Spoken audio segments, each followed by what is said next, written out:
Isaiah chapter 37. And so it was, when King Hezekiah heard it, that he tore his clothes, covered himself with sackcloth, and went into the house of the Lord. Then he sent Eliakim, who was over the household, Shebna the scribe, and the elders of the priests covered with sackcloth, to Isaiah the prophet, the son of Amos. And they said to him, Thus says Hezekiah, This day is a day of trouble and rebuke and blasphemy, for the children have come to birth, but there is no strength to bring them forth. It may be that the Lord your God will hear the words of the Rabshakeh, whom his master the king of Assyria has sent to reproach the living God, and will rebuke the words which the Lord your God has heard. Therefore lift up your prayer for the remnant that is left. So the servants of King Hezekiah came to Isaiah. And Isaiah said to them, Thus you shall say to your master, Thus says the Lord, Do not be afraid of the words which you have heard, with which the servants of the king of Assyria have blasphemed me.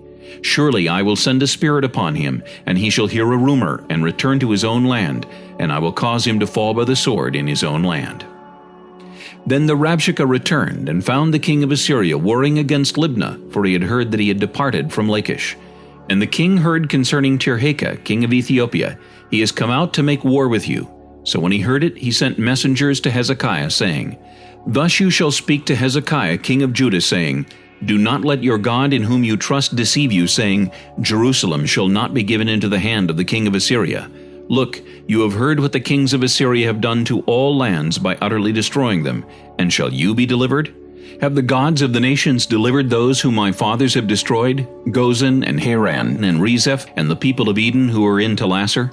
Where is the king of Hamath, the king of Arpad, and the king of the city of Sepharvaim, Hena, and Ivah?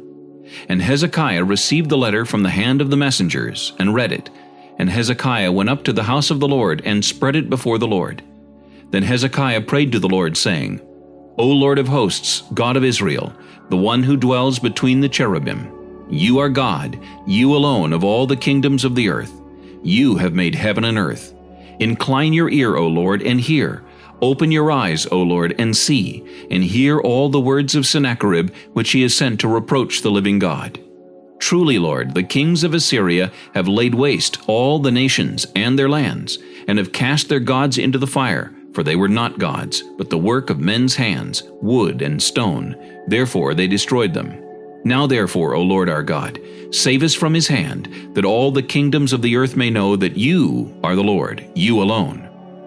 Then Isaiah the son of Amos sent to Hezekiah, saying, Thus says the Lord God of Israel, Because you have prayed to me against Sennacherib king of Assyria, this is the word which the Lord has spoken concerning him. The virgin, the daughter of Zion, has despised you, laughed you to scorn. The daughter of Jerusalem has shaken her head behind your back. Whom have you reproached and blasphemed? Against whom have you raised your voice and lifted up your eyes on high? Against the Holy One of Israel. By your servants you have reproached the Lord, and said, By the multitude of my chariots I have come up to the height of the mountains. To the limits of Lebanon I will cut down its tall cedars and its choice cypress trees. I will enter its farthest height, to its fruitful forest. I have dug and drunk water, and with the soles of my feet I have dried up all the brooks of defense. Did you not hear long ago how I made it, from ancient times that I formed it? Now I have brought it to pass that you should be for crushing fortified cities into heaps of ruins.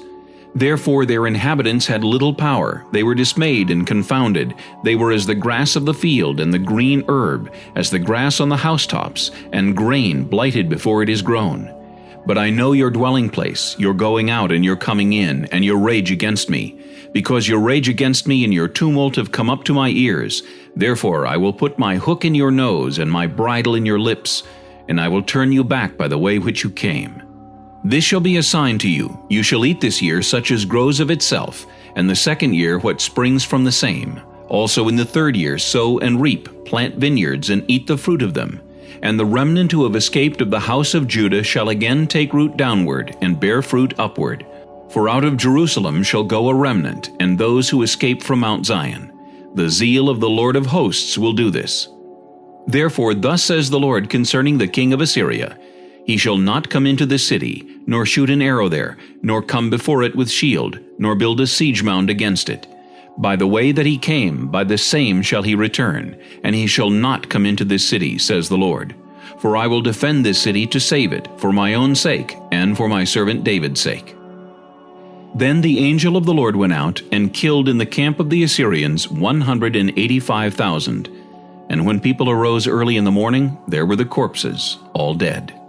So Sennacherib king of Assyria departed and went away, returned home, and remained at Nineveh. Now it came to pass, as he was worshipping in the house of Nisroch his god, that his sons Adramelech and Sharezer struck him down with the sword, and they escaped into the land of Ararat. Then Esarhaddon his son reigned in his place.